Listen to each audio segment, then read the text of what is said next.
अस्सलाम वालेकुम dear students, welcome to my channel. आज हम बायोलॉजी की दूसरी साइंसेस के साथ रिलेशनशिप को स्टडी करेंगे।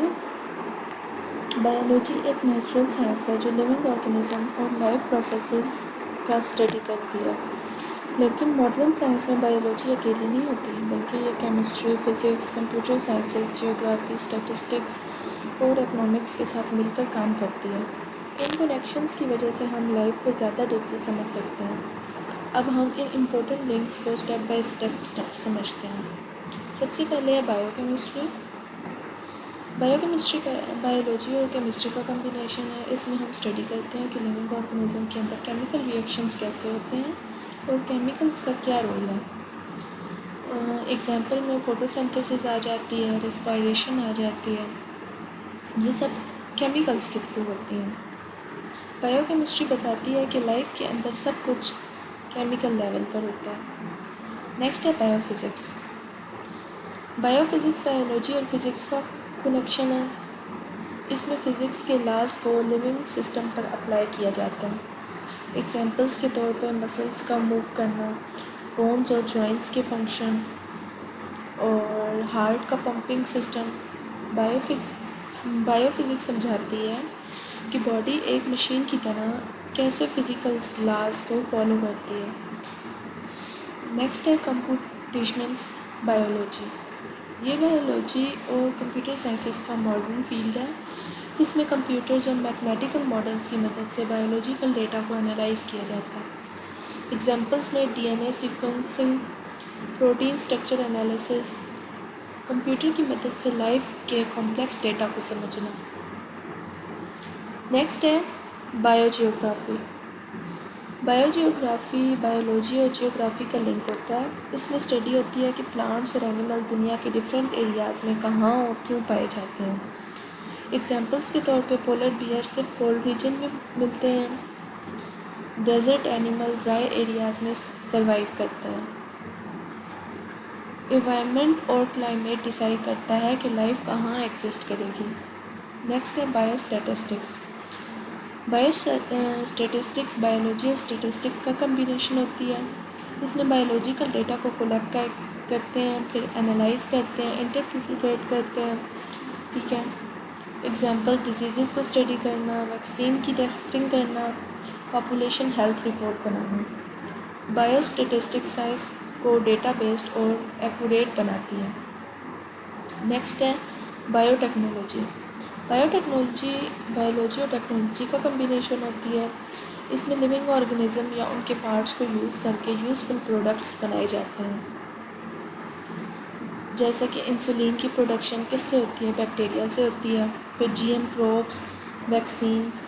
बायोटेक्नोलॉजी साइंस को प्रैक्टिकल लाइफ में यूज़ करती है। नेक्स्ट है बायोइकोनॉमिक्स। बायोइकोनॉमिक्स बायोलॉजी और इकोनॉमिक्स का लिंक है। इसमें नेचुरल रिसोर्सेज और बायोलॉजिकल सिस्टम्स को इकोनॉमिक पॉइंट ऑफ व्यू से स्टडी किया जाता है। एग्जाम्पल के तौर पे क्रॉप्स की प्रोडक्शन का कॉस्ट और प्रॉफिट, नेचुरल रिसोर्सेज का सस्टेनेबल यूज़। बायोइकोनॉमिक्स बताती है कि नेचर को कैसे वाइजली यूज़ करके प्रॉफिट और सस्टेनेबिलिटी दोनों अचीव की जाती हैं। अब कंक्लूजन पे आ जाते हैं, ठीक है, कि हमने क्या स्टडी किया है। बायोलॉजी दूसरी साइंसेस के साथ मिलकर एक स्ट्रॉन्ग और एडवांस साइंस बन जाती है। इन इंटरडिसिप्लिनरी जो कनेक्शन है ना, उनकी वजह से हम लाइफ के प्रोसेसेस, एनवायरनमेंट और लिविंग सिस्टम को बेटर समझ सकते हैं। इसलिए मॉडर्न साइंसेस में बायोलॉजी को सिर्फ एक सब्जेक्ट नहीं बल्कि इंटरकनेक्टेड साइंस भी कहा जाता है।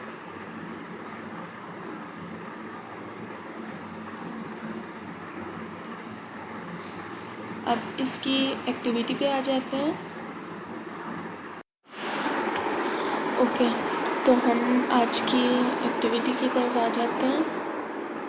सबसे पहला क्वेश्चन है जो आज के टॉपिक में से है, डिफाइन बायोकेमिस्ट्री। तो बायोकेमिस्ट्री हमने क्या पढ़ा था कि बायोलॉजी और केमिस्ट्री का कम्बिनेशन होती है। इसमें हम स्टडी करते हैं कि लिविंग ऑर्गेनिज्म के अंदर केमिकल प्रोसेसेस कैसे होते हैं, यानी हमारी बॉडी के अंदर जो भी रिएक्शन होता है, जैसे खाना टूटना, ठीक है, जिसे हम डाइजेशन कहते हैं, एनर्जी बनना, रिस्पायरेशन, और प्लांट्स का फूड बनाना, फोटोसिंथेसिस, सब क्या बायोकेमिस्ट्री के अंदर आता है। बायोकेमिस्ट्री बताती है कि लाइफ के अंदर सब कुछ केमिकल्स और रिएक्शंस की वजह से होता है। नेक्स्ट है व्हाट इज़ बायोजियोग्राफी। तो जैसा कि हमने पढ़ा था कि बायोजियोग्राफी बायोलॉजी और जियोग्राफी का कम्बिनेशन होती है। इसमें हम देखते हैं कि प्लांट्स और एनिमल दुनिया के डिफरेंट एरियाज़ में कहाँ रहते हैं और क्यों रहते हैं। कुछ एनिमल सिर्फ ठंड में मिलते हैं और कुछ गर्म इलाकों में। इनका रीज़न इन्वायरमेंट होता है। बायोजियोग्राफी समझती है कि क्लाइमेट और इन्वायरमेंट डिसाइड करता है कि कोई लिविंग थिंग कहाँ सर्वाइव करेगी। नेक्स्ट है right two examples of biotechnology. तो हमारे पास क्या था, बायोटेक्नोलॉजी में हम लिविंग ऑर्गेनिजम्स को यूज़ करके यूज़फुल चीज़ें बनाते हैं। एग्जाम्पल के तौर पे बैक्टीरिया की मदद से इंसुलिन बनाना, डायबिटीज़ पेशेंट के लिए मेडिसिन है ये। जीएम क्रॉप्स बनाना जो ज़्यादा फूड प्रोडक्शन करती हैं और डिजीज़ से बचाती हैं। बायोटेक्नोलॉजी साइंस को रियल लाइफ प्रॉब्लम्स को सॉल्व करने में यूज़फुल होती है, ठीक है। नेक्स्ट है what is biostatistics important in biology. Why is biostatistics important in biology. तो हमने जैसा कि पढ़ा था कि बायोस्टैटिस्टिक्स क्या है, बायोलॉजी और स्टैटिस्टिक्स का कम्बिनेशन है। इसका काम बायोलॉजिकल डेटा को कलेक्ट करना, फिर उसे अरेंज करना और फिर एनालाइज करना।